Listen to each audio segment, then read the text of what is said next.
نحمدہ ونصلی علی رسولہ الکریم اما بعد اعوذ باللہ من الشیطان الرجیم بسم اللہ الرحمن الرحیم۔ السلام علیکم ناظرین، میں ہوں آپ کا میزبان رانا ارسل محمود۔ ناظرین، آج کی حدیث ایمان و یقین کے بعد بہترین چیز۔ ناظرین، حضرت ابو بکر صدیق رضی اللہ عنہ سے مروی ہے کہ رسول اللہ صلی اللہ علیہ وآلہ وسلم نے فرمایا، اللہ سے معافی اور عافیت طلب کرو، کیونکہ ایمان اور یقین کے بعد کسی بندے کو عافیت سے بہتر کوئی چیز نہیں دی گئی۔ عافیت کے متعدد معنی ہیں، جیسے سلامتی، تحفظ، بچاؤ، آرام، سکون، نیکی، خیریت، بھلائی وغیرہ۔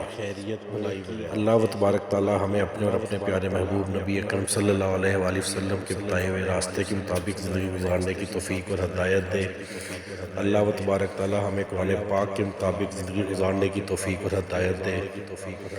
اللہ تبارک تعالیٰ تمام بے اولادوں کو نیک اور صالح اولاد، تمام بے روزگاروں کو روزگار، جو وفات پا چکے ہیں انہیں جنت الفردوس میں اعلیٰ مقام عطا کرے۔ اللہ تبارک تعالیٰ تمام امت مسلمہ اور خاص کر کے ہمارے ملک پاکستان کی حفاظت فرمائے۔ ہم پھر انشاءاللہ حاضر ہوں گے ایک نئی حدیث، ایک نئے واقعے کے ساتھ۔ تب تک کے لیے ہمیں اجازت۔ اللہ حافظ۔